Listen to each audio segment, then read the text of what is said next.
All right. Well, I hope you had a good break. I stretched. I didn't snack, but I am sipping. So cheers and pinkies out for some generic hashtag not sponsored Kroger Big K root beer. All right. For those of you just joining as well, by the way, thank you for coming in on that raid. Gaming Zeta Zero. I'll give you some shout outs here in just a moment. When we're reviewing things, all of you may... It's a very nondescript can of root beer. All of you may remember that the Glublin was the last one to get the Goth treatment. And I just received... I just received our Drider with a very classical... a very classical Goth look. I hope that you've enjoyed seeing this series roll out over time.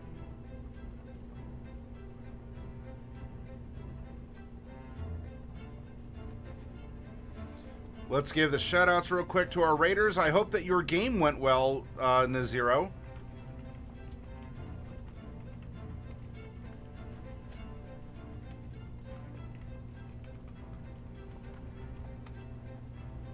There we go.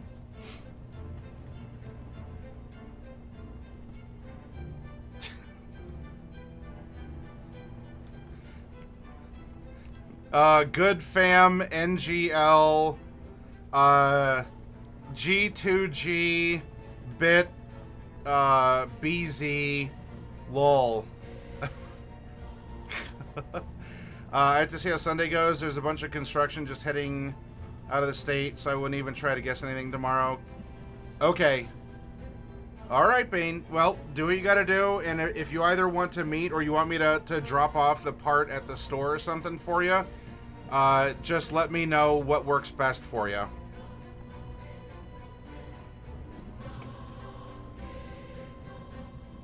All right, now, where we had left off.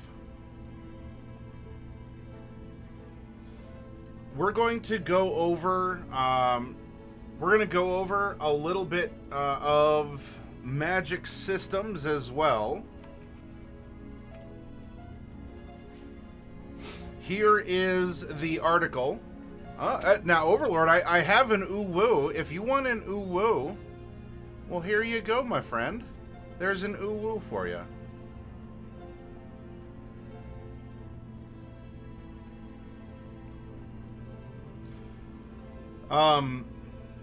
Now, all of these may work, may not work. We're not going into this with the presumption that everything is working as per the D&D core books, because that's exactly what we're challenging. I want to show you how you can modify them, how you can cut, copy, paste, create, etc., to modify what is in those, generic books with a lot of general information. How can you collate it and make it thematic to what you wish to present? Now, the article that I linked... All right, be well, Fragstorm. Thank you for hanging out. The article here goes a bit into how different types of magic might be seen to work, different systems, nature-based magic, what it manipulates, what it does, divination, conjuring. Now, in D&D terms, those are schools of magic, and we don't have to use the schools of magic in D&D if we don't wish to do so. Psychic, life and death magic, animal or creature. Now, Magitech systems that might be are heavy leaning into the type of magic system that we have. And now, what would make that different from nature? Or can we use technology to manipulate nature? Well, we do all the time. They're called excavators and shovels and, I don't know, planes that fly up and have some, cloud seeding chemical or something like that. Fans can alter the course of wind. So, dwelling on the borderlands between magic and science, Magitech systems see arcane energies harnessed using advanced technology. Having no need of a mage at the helm, Magitech is, at its core, magic fused with technology. Perhaps airships in your world don't solely rely on aeronautical technology, but also by using captured air elementals who manipulate the wind to keep the ship aloft. That's a lot more in line of Eberron, for example. Your evil empire could outfit its Death Knights in Mechromancer suits that absorb the souls of the slain, exponentially increasing their suit's power as they consume those souls for fuel. This is something, some necrotech was used by the evil empire in the Chroma Company game. If you're not familiar with it, I hope that you'll find that it's an interesting bit of tech and how it was employed, how it did what it did, which was still understandable to concepts of the dead and necromancy, but hopefully in fun ways challenged what many people might presume otherwise about it. The internet in your setting could be a bustling postal service in the spirit world where a complex network of ghosts ferry digital messages across the globe. No wonder we have to pay for data. There are a number of avenues you can take wherein mages are directly commanding magitech, however. For example, a technomancer might be able to innately or through cybernetics communicate with computers to hack private databases or bypass security systems. These wireless wizards see the ebb and flow of electromagnetic current no differently than fantasy mages view the tides of magic. Speaking of cybernetics, transhumanists, commonly called cyborgs, replace parts of their body with enhanced mechanized analogs that grant them specialized powers. While this is technology and science at its metallic heart, one needn't look further than Cyberpunk 2077 to see that with enough cyberware or chrome, one can effectively cast magic. Some worlds also maintain unique substances that, paired with the right technology, can unlock incredible power. In the BioShock video games, plasmids are serums crafted from processed atom, a biochemical substance that introduces modified stem cells into the body, allowing for genetic modifications and mutation. In effect, these give individuals magic powers, though they also drive them insane with overuse. Though the line between science and magic blurs here, it's helpful to remember that, viewed through a literary lens, magic is questions with fewer answers. Science is answers with fewer questions. So, keeping this in mind, I'm going to bring up what I want to know next from you all as we're participating. We're building, if any of you are just joining, we've spent last week reviewing a lot of fundamentals to creating worlds and stories and magic systems. We looked at the vanilla books for Dungeons and Dragons. We also explored that there are alternate rules in the books themselves. Maybe people don't read them, don't consider using them, just don't know that they exist, or it's not right in a particular situation, or maybe you couldn't think of a way. You liked a rule, you weren't sure how to use it. This exercise is showing you how to challenge the bread and butter vanilla D&D, totally not Western European high fantasy setting, where, all races are allowed, all spells are allowed, all feats are allowed, because it's in the books and it's better just to not question it and we just pretend, it's fantasy, so there you go. I'm not saying that can't be compelling. It can. I want to take this in a direction. I want you all to make choices. I want you all to look at this and say, no. I can make this better. I can improve what is here. Whether it's as simple as adding sprinkles to the vanilla scoop of D&D, or whether you use this ultimately as a springboard to design your very own system. A world within D&D, like the Dark Sun setting, or something else like that. Or this becomes your own game that you ultimately manufacture, using the known concepts and language here, but taking it in another thematic direction. I can run a game with xenomorphs in it in Dungeons and Dragons 5th edition. I will say, however, Alien RPG is even better and more finely tuned out of the box at running sci-fi, horror, xenomorph, and similar actions. So, in a world of make-believe, anything can be anything, and it's fine. I want to embolden you to challenge the norm and to step out there. If you want to make something compelling, it's okay to tell your players, I want to run a game with slow healing mechanics. Because I'm going to play by those same rules, and I think it's going to add greater emphasis on the weight of decisions of people. That they can't just glibly, just shoot each other all the time, because they could just heal up, and so therefore life might become cheapened or mean less. Good morning, Amon Ishtar. I read once about the fact that crafting was used for a magical power in a D&D lore part, and used this fact and ran with it.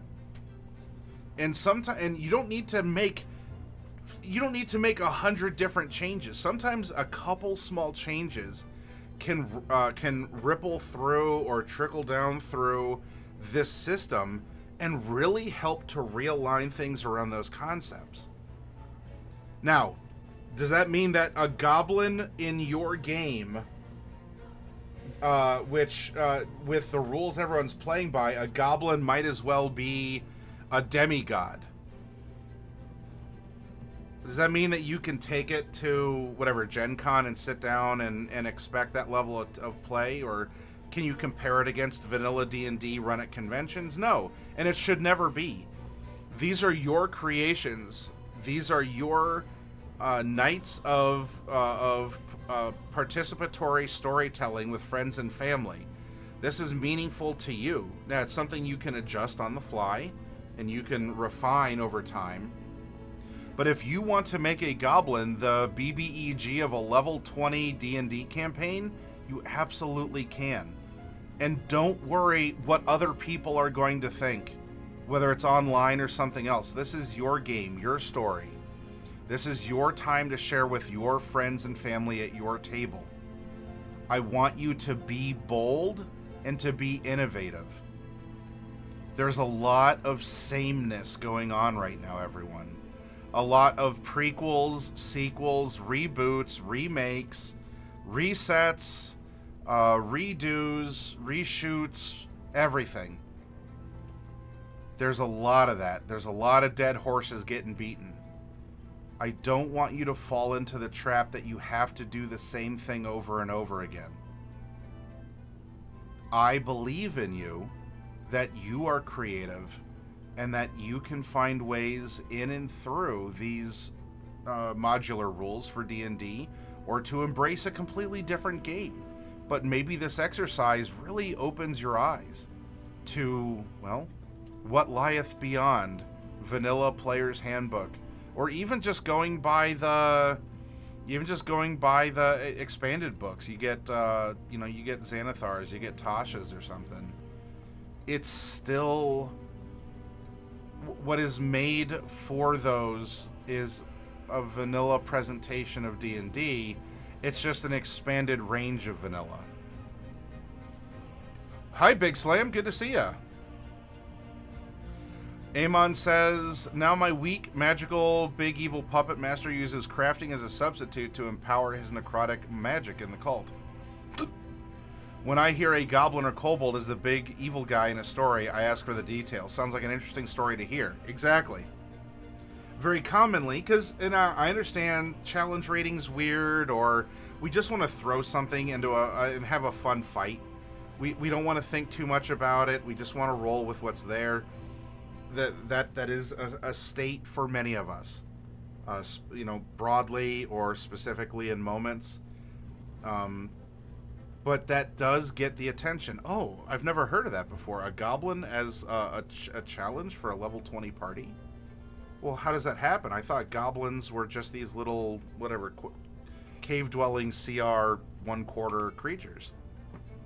How does that happen without you just dumping a bunch of hit points into them? Oh, that's exactly what I did. All right, well, how's that compelling? Well, let me tell you how that happened. And that's going to be the focus of our game, is to learn how did a goblin get 600 hit points.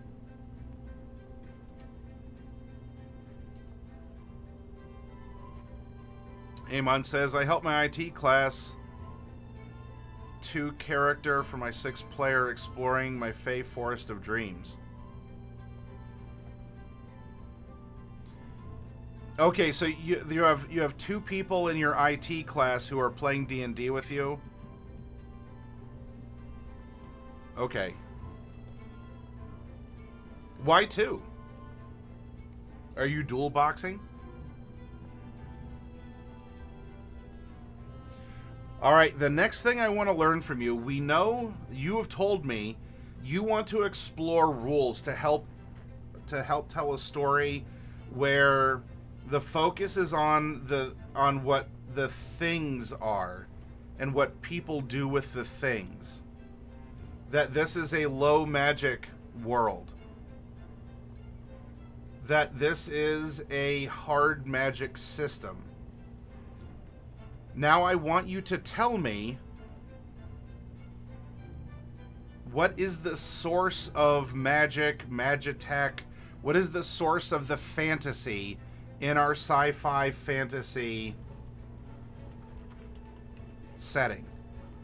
I'm going to open up a poll for 3 minutes.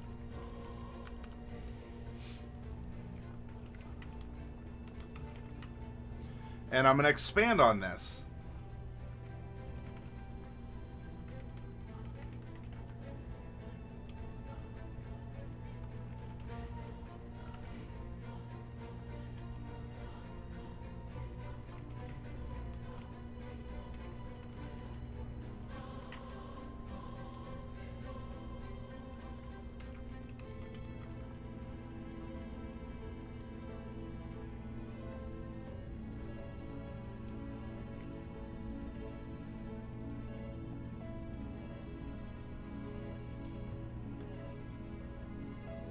All right, now what I'm showing here, science but with a black box.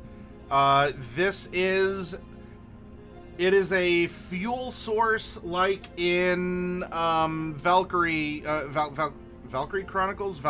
Chronicles. It is known science and physics goes into the black box or the MacGuffin, and fantasy comes out. It's a substance, it's a crystal, it is something that we operate in a known world, but there is this black box that's converting something into the fantasy. Or is the source of our magic a personal cost? You know, you all want magic. Magic, it tends to be a something for nothing kind of. But if we're talking about what items do, items are working from something, and this is going to help us to tell a more thematic story than simply, all right, well, in generic fantasy D&D, I have an arcane focus. My arcane focus never runs out of magic, and I'll just infinitely cast Fireball because I also can't be bothered to go collect bat guano. Okay, cool. So as long as you have this, it works. That's there, and it's there for convenience reasons and maybe world-building reasons too. You can technically steal the arcane focus, maybe disarm it if you want to stop a caster from doing something with it.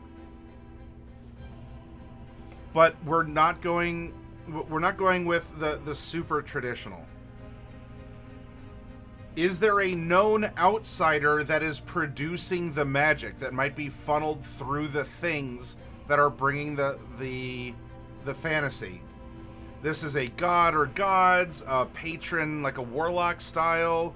This could even just be the concept of elder wizards with their knowledge. and putting instructions out on some magical internet and instructing people how to make your own mead or something like that, okay? But it's sourced from an outsider. Now, this doesn't mean that if we choose science with a black box that we can't have wizards and we can't have sorcerers, or that everyone has to be an artificer. Get that out of your mind. It's nothing like that. We can still have sorcerers and wizards and monks and all this other stuff. You're gonna have to trust me. If you don't know how this would work, then hashtag just trust me, bro, and we'll see it happen before your eyes. But don't be afraid to challenge yourself. Or is there a material cost? You know, things like alchemy. You can turn water and whatever, vinegar and carbon and all this other stuff into a person. You can exchange bat guano as a fuel source for a magnified fireball effect from a little ball of bat guano, which normally wouldn't consume it. Or a material cost would be something. The battery in your laser gun in a sci-fi setting is a material cost. There is a storage of energy that is being depleted, and until you recharge it. That's also why it's classic D&D. How many of you have magic items that recharge at dawn or something along those lines? So, I want you to vote. The poll is now open for 3 minutes. What is the source of our low magic, hard magic system in our sci-fi fantasy setting? Do you want this more or less to be supported and explained through everything is normal science except for a black box MacGuffin? Is this the personal cost is we pay with blood, life force, sanity could be in there as well. In Call of Cthulhu, you cast magic and you pay the cost of sanity for it. But it's something that is personal to the wielder, right? A known outsider.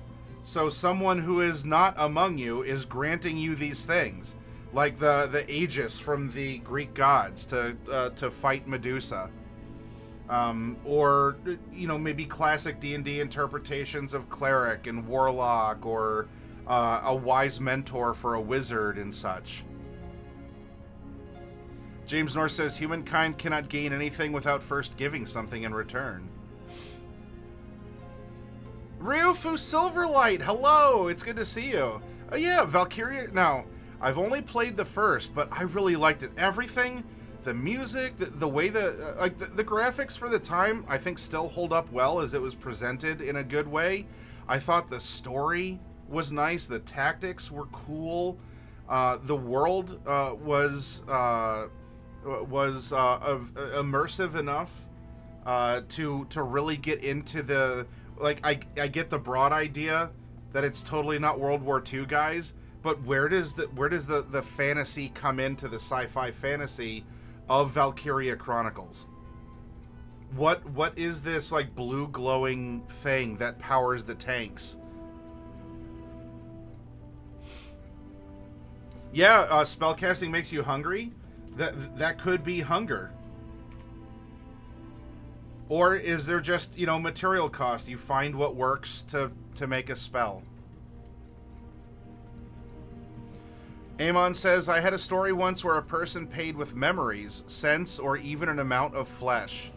Yep, so sanity, memories, hunger, it's just, there's something personal to it. Alright, not a lot of time left. Get your votes in. Vote, vote, vote, everyone. Only 9 of you have voted out of 31 people watching. Only 9 of you have voted. You gotta vote if you want it counted. So if any of you out there are like Ryufu, I don't know if you voted, but just saying food, I'm not counting that towards personal cost. You gotta spend half a second to click it or tick it. Yep. Oh, there's a tie. Man, there's always someone. So, all right. Either a personal cost or a known outsider. Now, it doesn't mean we can't have a mix in generic high fantasy, you know, totally not Western European setting of D&D. There are gods and there are patrons and there are wizards and there is magic blood and magic is everywhere from all sorts of things. I'm not saying that in a dismissive way, but I want to know how we can do better than a generic, well, it's in the book, so it's got to exist, and I'll just sort of, I don't know, we'll all just pretend that it does work. Kind of a thing. So we're taking this option out, and we're taking this option out. So no kyber crystals in no kyber crystals in lightsabers. So now I'm going to open this up for only 2 minutes.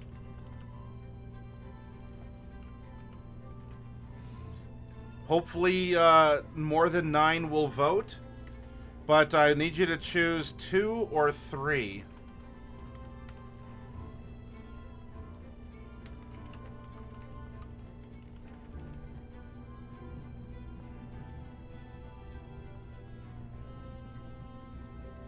Two minutes. Go, go, go. So you're voting.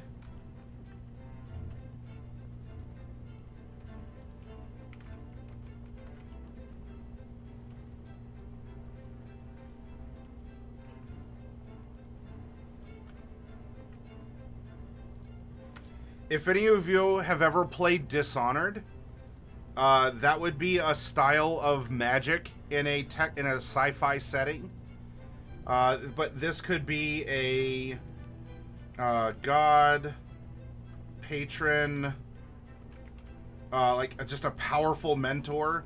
Because you all did decide low magic. It's in the hands of some. There are some people who can bestow this magic.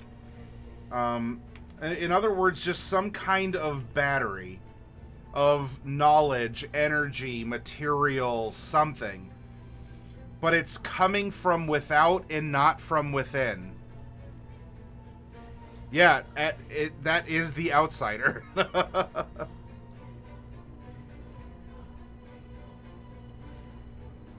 All right, less than a minute remaining. Get your votes in. 9 people have voted again. It looks like the tide has shifted, but there's still plenty of time to play catch-up. 7-2, personal cost to known outsider. However, you are welcome. There's plenty of time out there. 29 of you are watching. Only 9 of you have voted. Get those votes in. Don't go, oh, it's too late. How embarrassing would it be that no one knows that I've clicked on to be the third person for known outsider?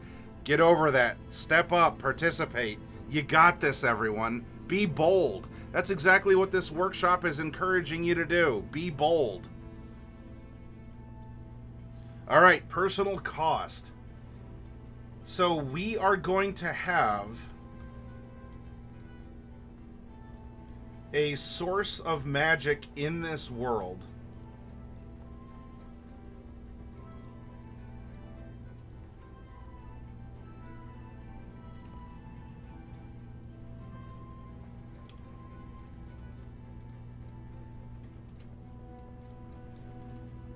All right. So the technology runs on us. The technology runs on us in some way. And in this case, we do have to ask, is the juice worth the squeeze? Because we're the juice. Is it worth it? We become the machine. Yeah, we are the battery for the machines. Exactly.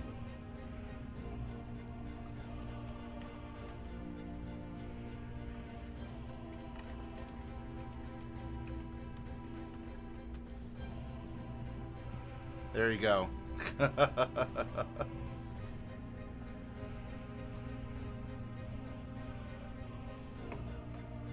Let's see if I can find something that's a little bit more... there we go.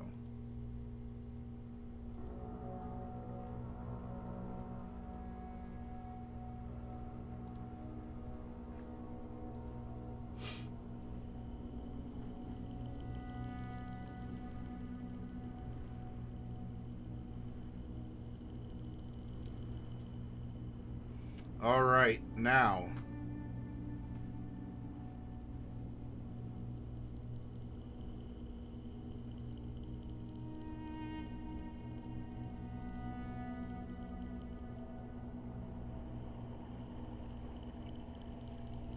Where would this extend from here?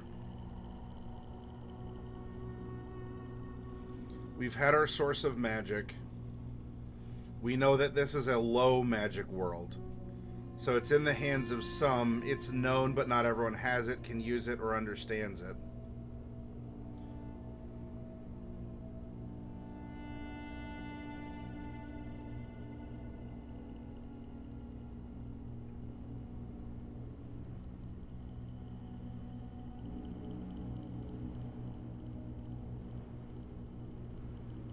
Let's refine these ideas.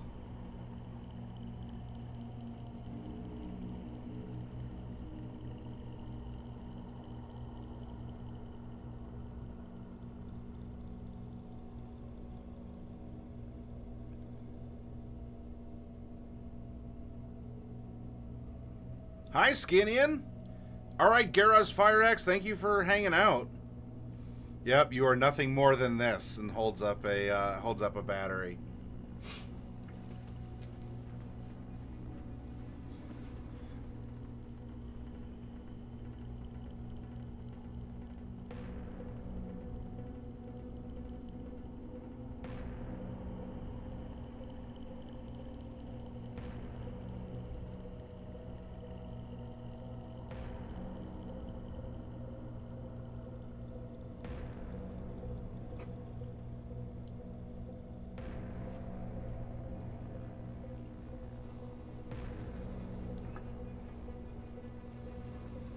I think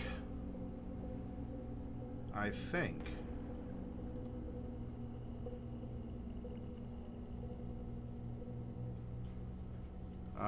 need to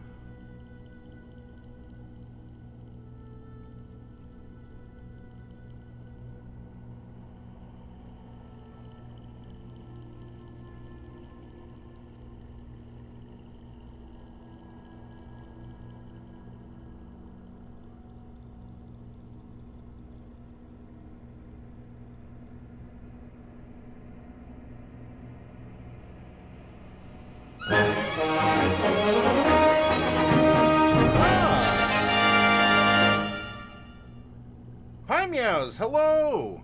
Thank you for joining us here at the Hero Zone.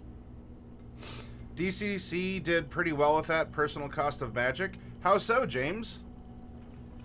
Don't forget, everyone, we do have a Discord. You know, we also keep it PG, no worse than PG-13, for our exercises and the things that we. Ooh, pardon me. And the things that we go over.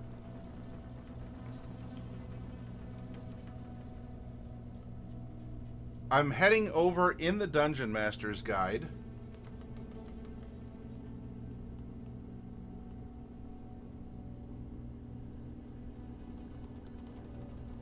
Oh, I still have that as a repetition source. 1 second.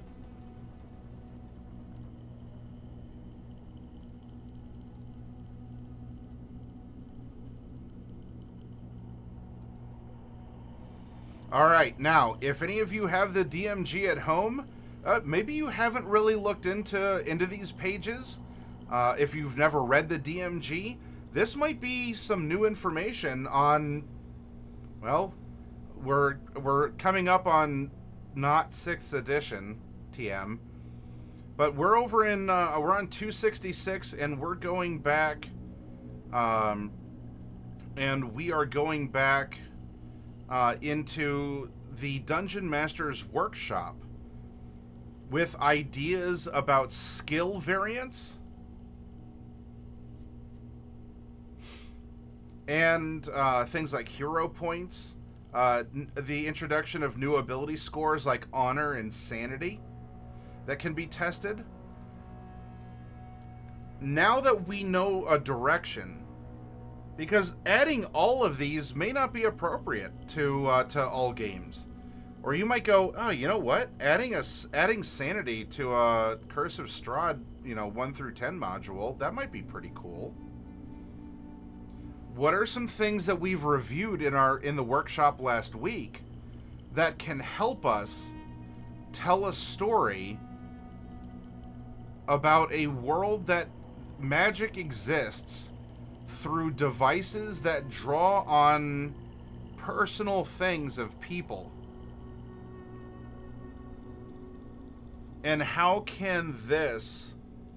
okay, you use hero points in your game. So do you tend to run things a lot... you tend to run things like... Is that to mitigate because you play really hard and you want to offer a little bit of a buffer? Or what is your concept to the hero points over in your game, Ryufu? Which, by the way, I'm going to give you a quick shout out, as you are a fellow streamer.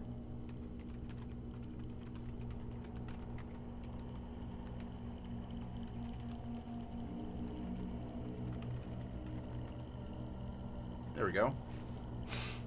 Hero points work well in an epic fantasy and mythic campaigns in which the characters are meant to be more like superheroes than the average adventurer is. With this option, the character starts with 5 hero points at first level. Each time the character gains a level, he or she loses any unspent hero points and gains a new total equal to 5 plus half the character's level. A player can spend a hero point whenever he or she makes an attack roll, an ability check, or saving throw. The player can spend the hero point after the roll is made, but before any of the results are applied.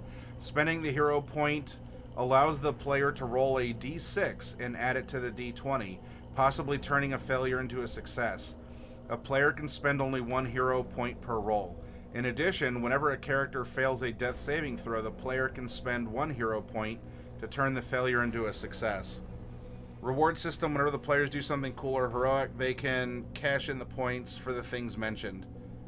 Kind of like gaining fame. Oh, yeah. Fame, now that's a measure, that's a stat in Cyberpunk that could also work, not just with sanity and... sanity and honor. Fame can be something that can be measured as well. So we know from these themes, from our studies, we want to tweak vanilla D&D from the Player's Handbook and the Dungeon Master's Guide to have us focus on these things.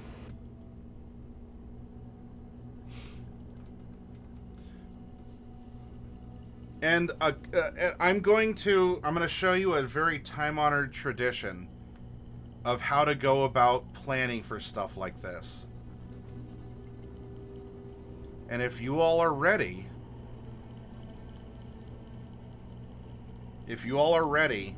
here are ideas, and I'm open to other ideas you want to put up here. Everyone in the world is a level 0 character. This means race/background only.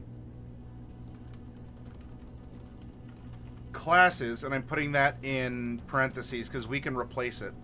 Classes are what is wielded by the person who is otherwise a frail weakling that is the battery for the character, and that would be the complete character.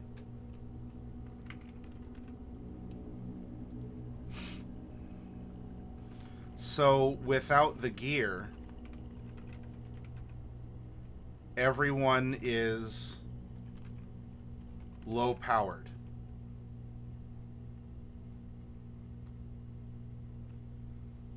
This means DCC has D24 for Spellburn, though it might be flirting with above PG-13. Well, I mean, if you're talking about I mean, we have some context, if you can put it in context, James.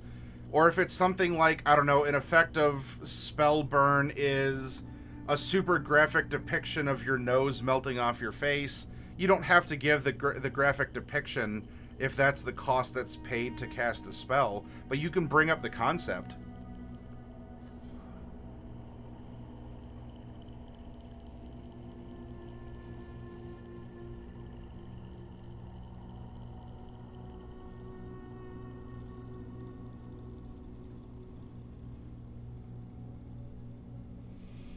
So everyone in the world is a level 0 character. This means race/background only.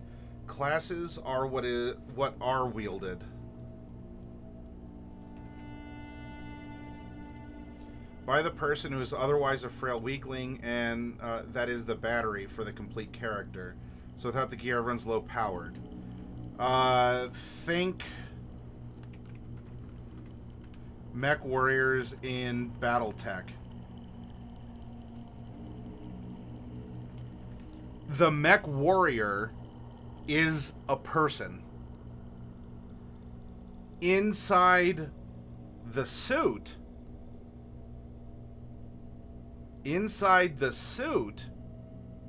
the mech warrior is a 50-ton Atlas with lasers and missiles and all sorts of other stuff.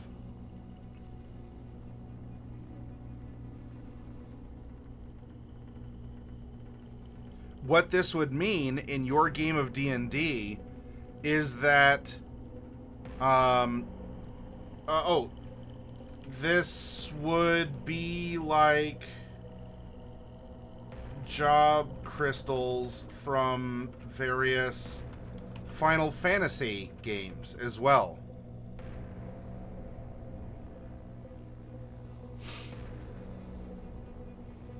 This so because we want to emphasize magic items, we want to emphasize the tech.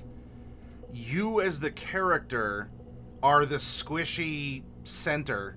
You are the nougaty center of this otherwise wrapped in delicious and molded and formed candy bar.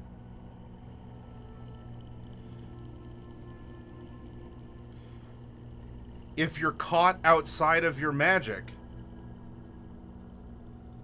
then you are as frail as anyone else.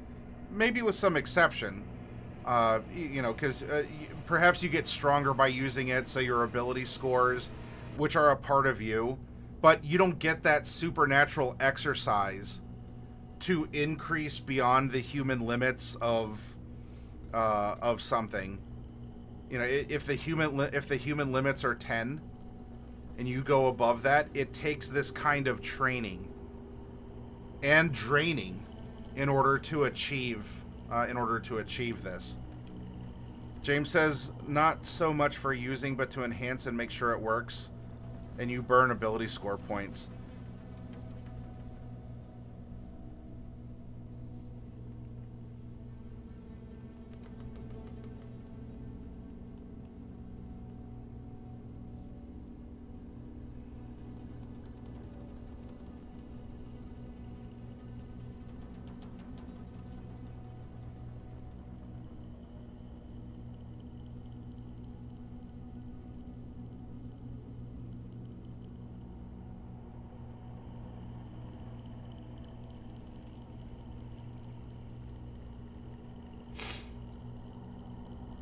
So people know that it draws on you.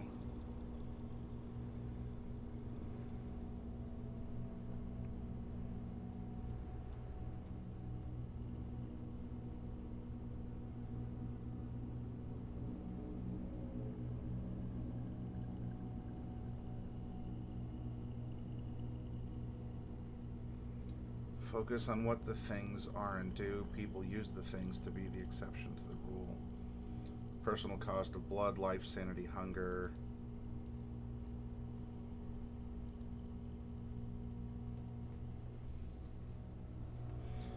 So if it's costing us, we're spitballing ideas. Prices paid for magic could be hit points, abilities, ability scores, damage / drain.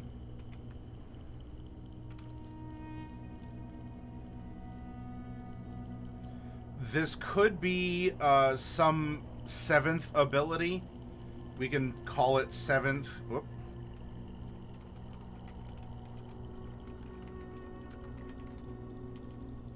Like sanity, honor, something along those lines.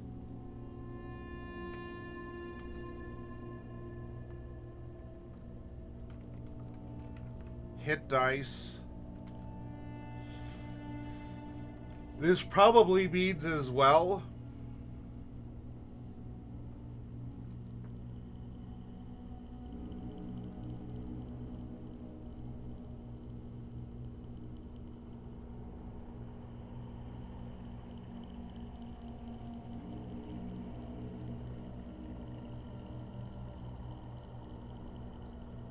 This probably means as well.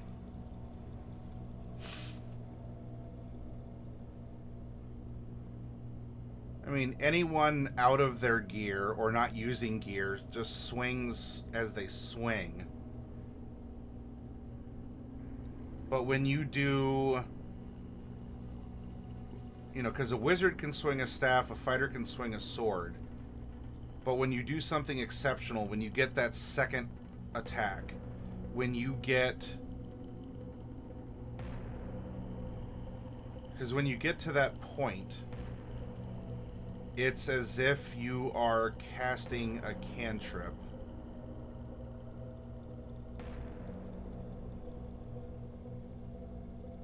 So that might mean if you are... I want an easy rule that reflects engaging with the item. If you're drawing on the item for... If you're drawing on the item for your proficiency, because you swing with proficiency and you would cast with proficiency, that is when a price is paid, because that makes both cantrips and swinging a sword effectively the same thing. And people can do that outside of needing to tap into this resource. This could go into alignment or background changes.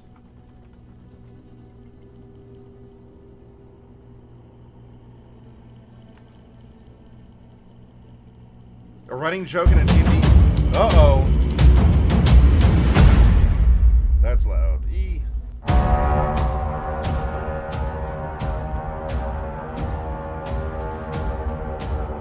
There we go. Hopefully the volume's a little bit better. Hello, everyone. A shout out to Coffee Cat Presents, who, because this is Wednesday night, now Thursday morning, was way down in the heart of Texas, playing some Vampire the Masquerade. This is the Dead Man's Hand coterie. And Coffee Cat and Vampires and audience members, how did things go tonight in Texas? Was it a night of suspense? Was it a night of action? Was it a night of heartbreak? Or having your heart staked? Heartbreak or heart stake?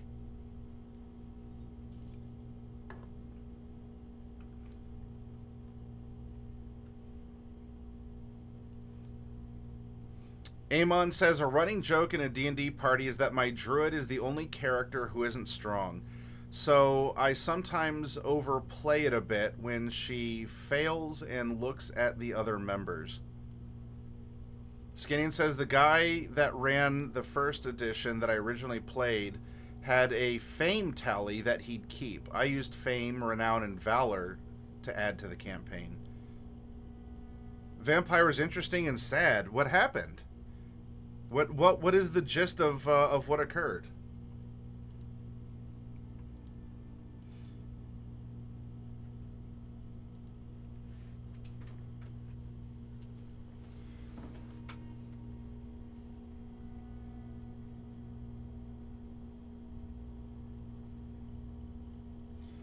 Since if we want to keep the different types of magics as they are, types of magic by class or source.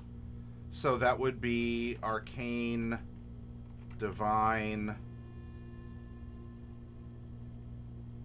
primal, or other. Might be cast by or require different costs. Let's see, what could an example... We're getting the ideas. Well, let's put the ideas out. We can scratch them off later, but sometimes you only have the idea while it's in your brain.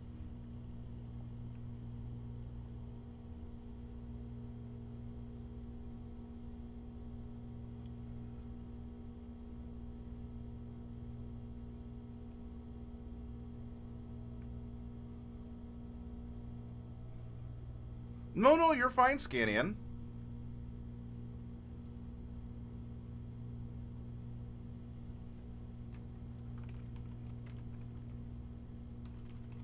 Bodily or otherwise, dependent on...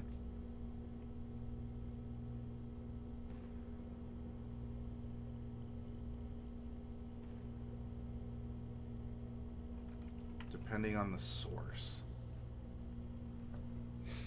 Now, if we did that, that might mean that you can provide, if you're looking to start a fire, you can provide a fire with kerosene or gasoline or other things. What this might mean is you are willing to expend a part of you as a generic fuel for the ability to use. Now, I'm fine with adding rules. Adding rules can be complicated, and a lot of people don't want to track a bunch of extra stuff. So this would have to be something that would be more intrinsic to what we have going, using the very familiar elements of D&D as our common language as well. For divine, time spent in steady thinking on Holy Writ, time spent doing good labors for the helpless, needy, oppressed, etc. Well, in that case, time might be a price as well, reflected by accelerated aging. Now, that could go into, because in older edition rules as written, elves lived for 1,000 years, and if you cast haste, you could pay the price of living one less year, because what's one less year to an elf that can live 1,000? Whereas a human probably wouldn't use the haste spell because exhaustion is another mechanic that we can tap into. Now, something that happened with Coffee Cat. Coffee Cat's character, Mordecai, was paying with his life. He was aging in order to pay the cost of a divine service. This could end up being that people's characters are aging quickly at the table if they're invoking their martial or magical but superpowers all the same with these items to pay the price. You're paying with your time. You're borrowing from your future to pay for a result now. Sacrifice max hit points, hit dice. Yep, and we mentioned max HP limit decrease.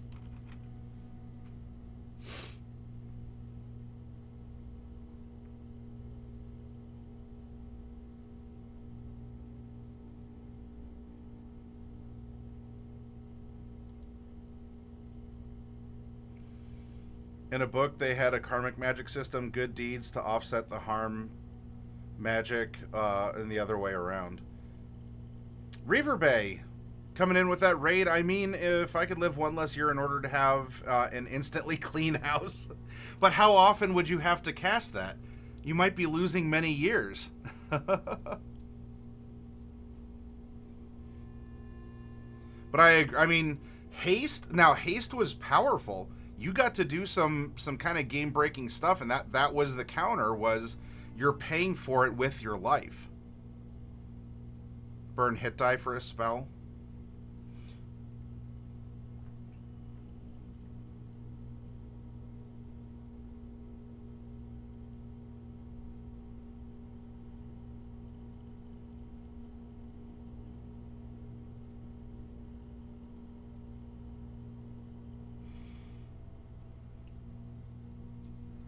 This would also mean, because if our bodies are batteries,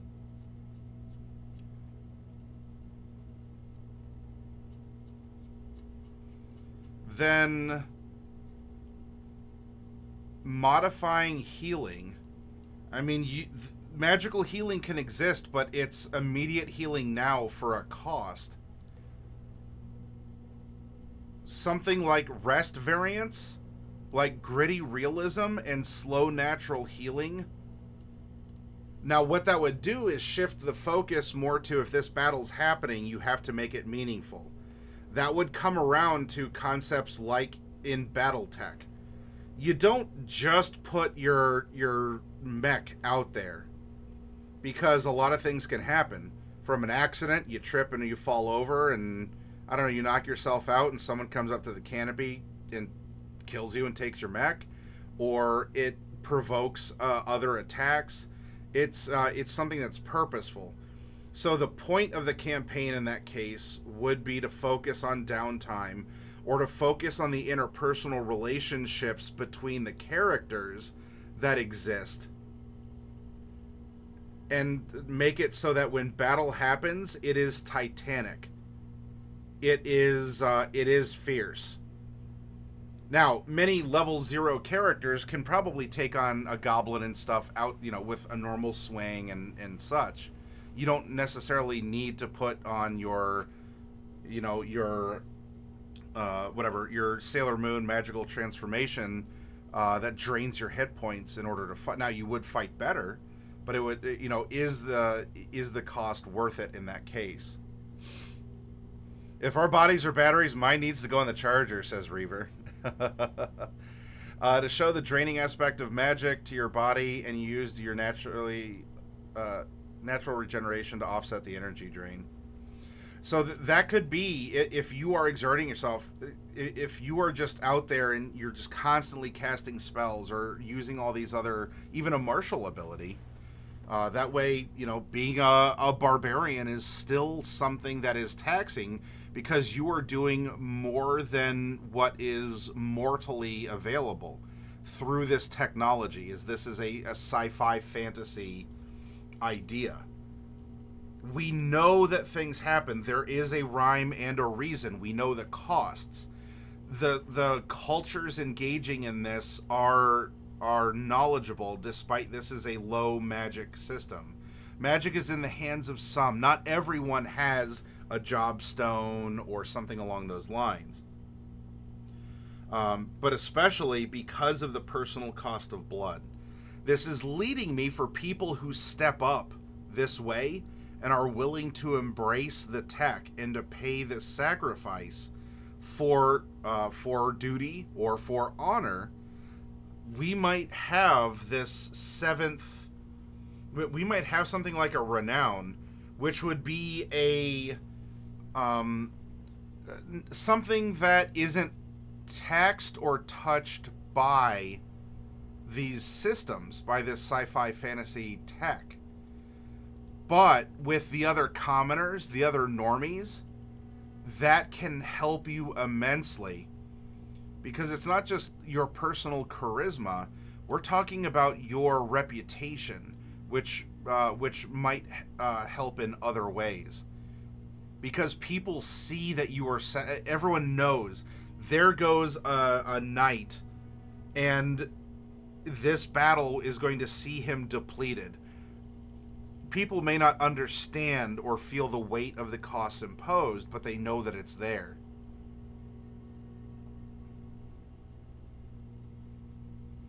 Yeah, it could be something along those lines, Scannion. Exhaustion for doing deeds using the divine, temporary hit point loss, and it could be it could be a sign that way. Divine magic, it requires it requires something more of you. Whereas arcane magic, or in particular, if you're a sorcerer, and we can chew on those details a bit. But these are some initial throwing out there. What is the culture like? And it'll have different flavors in different parts of this world. I'm not worried about a universal consistency. I'm worried about, we know that as human beings we need to drink water in order to continue living. So every culture in the world, despite language barriers and culture barriers and genetic differences and everything, we have ways to get water. We have ways to use water. That is a fundamental part of every culture. Every culture, no matter if it is a geographical, proximity to something in real life or whatever, I'm not worried about the aesthetics. But we need to understand how this taxes any body that is there to wield the magic. But I don't want to make it overly complex. I don't want to make this D&D but with 10 extra steps. I want to keep it I want to keep it elegant and refined. And I want to put the weight not just in the strategy of what you're using, but in what are you willing to pay, and knowing that the enemy you're facing is willing to pay that price as well. And if not, either that says something about their culture where they're just willing to throw people away,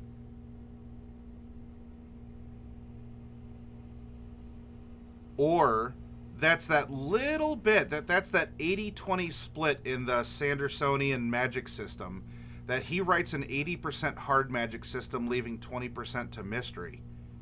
And in which case, over the course of a story, you might find a rare exception to something. It is. I just want to be careful, Scannion, that the rules that we're discussing that are out of the DMG Player's Handbook, because we're sticking to the core books, that those are that they're adding to the theme and the fun, but we're also not imposing a lot more undue tracking or things that are not as fun to track.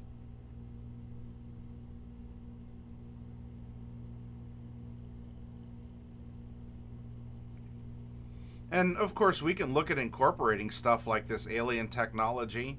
Now, beyond reload property, what does something like an antimatter rifle that deals 68 necrotic damage?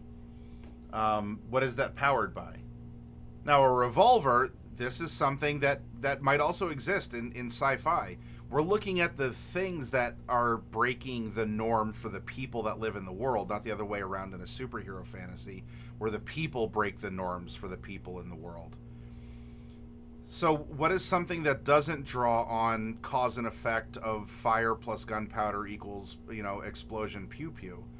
What would an antimatter rifle run off of that's dealing this? Or a laser pistol dealing radiant damage? This says energy cell. How is the energy cell powered? There could be traditional electricity. There could be something where this exists, but this is drawing from a mundane source, And this might be a way that normal people can try and fight back against those who are willing to give of themselves. Infantry exists in Battletech. The Imperial Guard exist in a world of in Warhammer where there's Space Marines.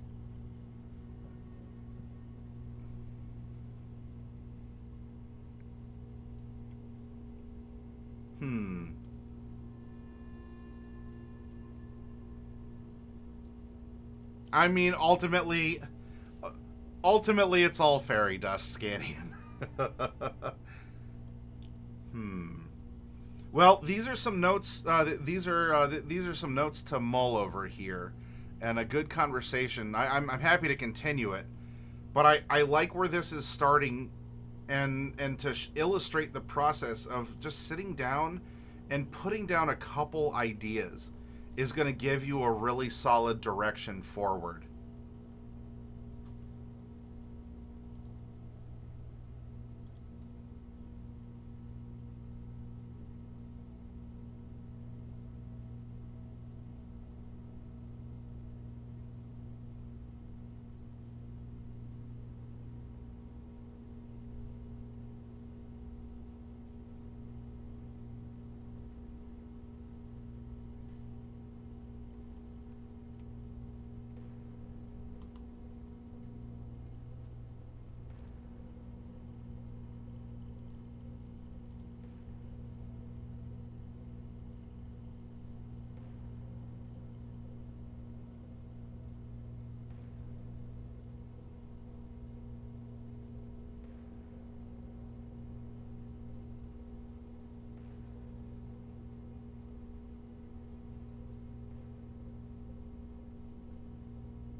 I think I'm going to refine a couple of these ideas. And I'll do it off stream. I don't mind doing a thinking stream.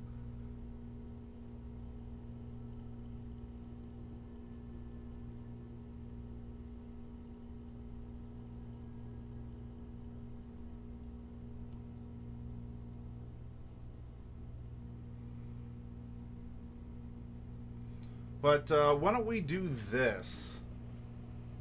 Let's go on a raid for now because it's already almost 2 a.m. and I definitely need to get to sleep. I'm sorry for the late start. Let's go raid someone that I don't think I've raided before.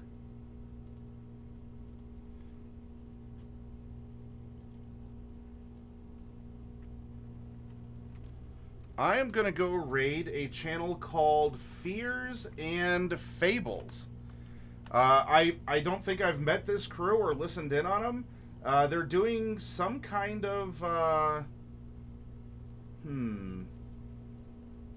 Is this something with, Strahd? Revelations, Bastion of Blunderville, 41 Fears and Fables, D&D with the community. It says Ravenloft as one of the tags. Let's stop in, see what this crew is up to, give them some big Hero Zone energy. I guess we'll meet whoever's playing and get their vibe, and hopefully we'll make some friends here. But I definitely need to get going. I need to try and get some sleep. I have a lot of stuff that I need to do tomorrow, and that's even before coming back and polishing these ideas here with you all. So, have a good night. Thank you for coming over in the raid if you did, for stopping by. I'll see you in Fears and Fables. I'll be on Discord for a bit before I need to go turn into a pumpkin. All right, everyone? So take care, and I'll see you over there.